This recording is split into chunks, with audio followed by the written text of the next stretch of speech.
Hi everyone, it's Nick. Welcome back to my channel. Okay, in this video today, we are going to be talking about 2023 interior design trends that I'm excited about. So last week I talked about trends that I am not a big fan of, and I'm gonna link to that video at the end of this one. But in this video, I wanna talk about the trends that I actually love, the 2023 interior design trends that I am just really excited about. So let's get to the list. Okay, first up on my list is going to be painted ceilings. So one of the most common questions that I get asked is like, which wall should I make a feature wall? So, you know, that's where people used to take just a random wall in the room and just like paint it a random like lime green or something like that. That is something that I think people are doing a lot less of. So usually what I'll say is one of two things. I'll say, what is your focal point in your room? May it be a fireplace or whatever, and then maybe that might be a different color. But the other thing I suggest is paint the ceiling. If you want to paint something, rather than just pick a random wall, paint the ceiling a different color. Immediately it looks a lot more interesting and intentional than just leaving it plain and white. Yes, I realize you're looking upwards and going, yes, does Nick just have a white painted ceiling? Yes, I do, because I chose to. Okay, so yes, I'm boring, I admit. I could have painted a funky color, but I did not. But I love these spaces and this trend of painting your ceiling a different color. You can also wallpaper it, which I will sort of fit under this category as well. I'm seeing more and more of these spaces, and I just think it is so much fun. It brings so much attention up to the ceiling, which is really important in design because you want people to look around the room. You don't just want them to come in, look at the furniture, you know, and then that's it. You want to guide them around the room, and a ceiling does such a fabulous job of doing that. So it's a great way to express some creativity. It's a great way to sort of build some color into your palette, which is something we're seeing so much more of in 2023, actually going for unapologetic saturated color. I think that's something that's very on trend right now, and incorporating that into the ceiling, I think is a really smart move, very trendy, and I'm loving it. Love to see all these fabulous ceilings, even if I don't have a fabulous ceiling myself. Okay, next up on my list is going to be statement marble. I'm sorry, you guys. So I still love this, and I think maybe I always will. I love statement marble. So what do I mean by statement marble? I mean a marble, could be, well, I was gonna say it could be a travertine, but travertine isn't usually making too much of a statement. It's quite subtle, but usually it's like the marbles, or maybe it's a soapstone, or maybe it's a granite or a quartzite or something that is big and bold and funky and has lots of veining, has a lot of contrast, has a lot of movement. I love this. This has been something that has been trending for a good couple of years now. A lot of people choosing really bold, crazy graphic marbles and bringing them into all sorts of rooms, from kitchen countertops to bathrooms to, you know, into the showers. It could be on the floor. It could be all over the place. It could be in wine rooms. I'm seeing some beautiful wine rooms out there with some fabulous marbles. Just people getting a lot more creative with their really interesting stone choices. I would still say, you know, something I have said in the past, that sometimes you can have too much of a good thing. So this is something where I think a lighter touch is usually needed. Otherwise you kind of look like a Russian oligarch with the all marble bathrooms where you got it on the ceilings, the walls, the floors, the whole thing. A little too oligarchy for me, I'm not gonna lie. So I don't love when it's overdone, but when you have created a beautiful focal point, you know, a fireplace or something, or you've got it on a kitchen island or a backsplash, whatever, when you've got a really gorgeous focal point in your space and you've highlighted it with a gorgeous slab of marble like Calcata Viola or all the rest, I mean, there's so many different ones that are out there, so many fabulous marbles. So whether you're doing something like Calcata Viola or you're doing some really bold, funky, graphic quartzite or some soapstone or something, there is so many cool stones that are out there. I do encourage that if you are doing a full renovation, you know, and you are thinking about dipping your toe outside of the white quartz, maybe, just an idea, go visit the stone yard and check out all the slabs and consider bringing in a slab that's got a lot of contrast, a lot of movement, because I do still think that it is going to make a really bold, funky, cool statement. It is still very trendy for 2023. There is, I would say, some people that are saying this is going to wear out its welcome. I think that stone, as a general rule, does always look good. So yes, of course, you know, you might get sick of it eventually. If you've got Calcata Viola on your countertops, you might, that's up to you. But I do still think that stone, as a general rule, like all natural materials, does tend to stand the test of time better than a lot of man-made plasticky stuff, for example. So yes, this is something that may overstay its welcome a little bit and be a little bit overdone, but for me right now, I'm still loving it, and it still made my list. Okay, next up on my list is going to be handmade tiles. This is something that I saw a lot more of in 2022, and we will continue to see in 2023. I love tiles because I just think you can go so bold bold and so cool and so funky and so interesting with your tile work. And I just think that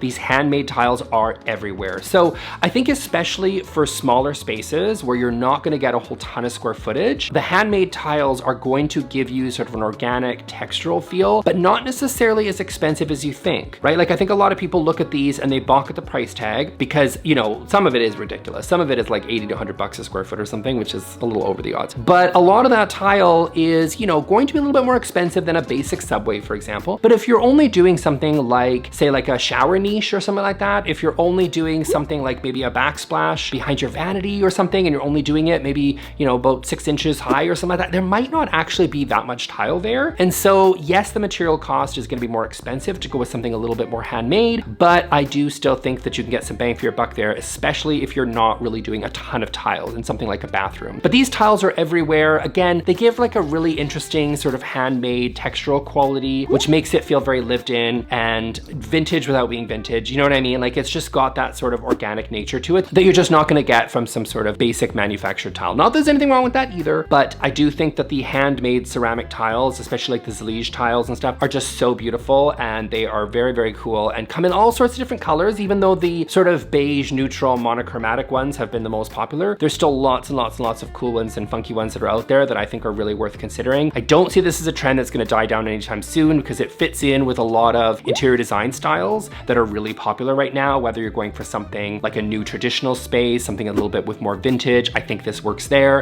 If you're going for an organic modern space, I think it works there. If you're going for a Japandi space and you're looking for that sort of wabi-sabi sort of handcrafted quality, it works into that style. So these handcrafted tiles just fit into lots of different styles that are very popular right now, and I don't see that stopping in 2023 or even beyond. So definitely a trend that I'm loving that I think is worth considering. Okay, so next up on my list is going to be textured art. So I have seen this trend over the last year and continuing still red hot right now is people bringing in art that is got some texture to it. So whether that means really loading up on the paint for a space or whether that means different designs that you can put into a space, there's a lot of fabulous artists that are doing great work with adding interesting texture onto their art. So you can actually see here that I got this gorgeous art here from Jenna Jones. She's a fantastic artist. This is a cute little piece that I just have behind me on my desk in my office that I really love. So you can see it's got lots of interesting sort of beautiful ridges and really like interesting texture to it. And I'm just seeing so much of that in the art world right now. And here's my theory behind it. I think that a lot of people, especially in contemporary spaces, they're using very simple color palettes. They're using really simple shapes in a lot of the furniture pieces that they're using. So I think really like in the absence of color that you're seeing in a lot of these really super neutral spaces, to keep them really interesting and fun and sort of a little bit livelier without, you know, because you're not seeing a whole ton of color there. I think people are really gravitating towards texture as a way to sort of make it feel really interesting. So I think this is something that people are going to be choosing more and more of in their own home. A lot of people are going the DIY route, which I think can totally work if you're skilled and talented and create something that you're going to be proud of for years to come. That's awesome. Lots of also fabulous artists that are out there, even like a lot of the works on Etsy and stuff, but you can also commission pieces by people that you find and follow on platforms like Instagram or here on YouTube or whatever. And you can commission art that can really work with sort of your color palette and your own particular style. So I do think a lot of this sort of three-dimensional effect in this art is something that we're going to see again, because I just think the texture and the shadows is just going to create something that looks really beautiful, and especially in more neutral, simple spaces that are really popular in sort of contemporary design right now. I, for one, I'm a really big fan of this trend. I just think it's really, really cool. I also love lots of different types of art. I just think it's really interesting when, you know, artists are always spending their time experimenting and trying different things. And this is just another one of those experimentations that I'm seeing so much more of in the art world that I think is really cool. So definitely something to keep an eye out for. Okay, my next example here is going to be the checkerboard pattern. So I really debated with myself because I knew I needed to talk about it in one of these videos, and I was like, do I love this? I will say some of the applications read a little bit juvenile to me, to be completely honest, but there are some really cool applications to the checkerboard style that I think can be really beautiful and sophisticated. So I really took a hard look on whether or not, you know, like, did I really love this trend? I took a step back and was like, you know what, on the whole, this is actually, I think, a really, really cool style, because checkerboard is interesting because as a pattern, it's a very simple pattern, right? This is one of the most basic patterns. It's like polka dots. It's like a very, very simple pattern. I will say that because it is a very simple pattern, I find it quite easy to integrate into a space. There's also really interesting opportunity here to play with contrast. So even though the pattern itself is quite simple, because you're playing with, say, black and white, or playing with like white and another like really bold color like red or green or orange or some of that. It's a real opportunity to have fun with contrast and really draw and guide the eye around a space. So I actually think that on the whole, this is a really cool pattern to use because it's simple enough to easily incorporate, but has enough contrast there to create a really interesting and dynamic sort of pattern that really is gonna kind of make a statement in a space. I love a checkerboard pattern in like an entryway, seeing some cool things being done there, in things like some of these pantries that people are coming out with, where you've got like really paired with some simple, beautiful, timeless sort of millwork, but then you've got a really bold, funky, cool checkerboard pattern on the floor tile. And I think that can look really, really neat because again, it's just drawing your eye up and down a space to really feel like you're taking the whole thing in. And I just think it's really, really neat. So I would say this also lends itself really well to decor. So if you're not in a place right now to, you know, say do a renovation and put in tile and put in whatever, that might not be where you are right now. And that's totally cool. Lots of decor coming out right now with a checkerboard pattern. The Amazon blanket that I have seen all over the place, right? I'm gonna link to that blanket. Very, very cool blanket. I've seen it all over the place. It seems to be the viral blanket of the moment right now. Everybody seems to want this blanket. It is neat, I'll be honest. Like I kind of like this one. I do think sometimes it can be a little too trendy, and this pattern does feel like it's getting closer and closer to being a little bit too trendy for me. But being too trendy in and of itself isn't necessarily a problem. Who cares if everybody else has that, you know, same Amazon blanket? Like who cares? If you enjoy it, then I think go for it. Definitely an interesting trend,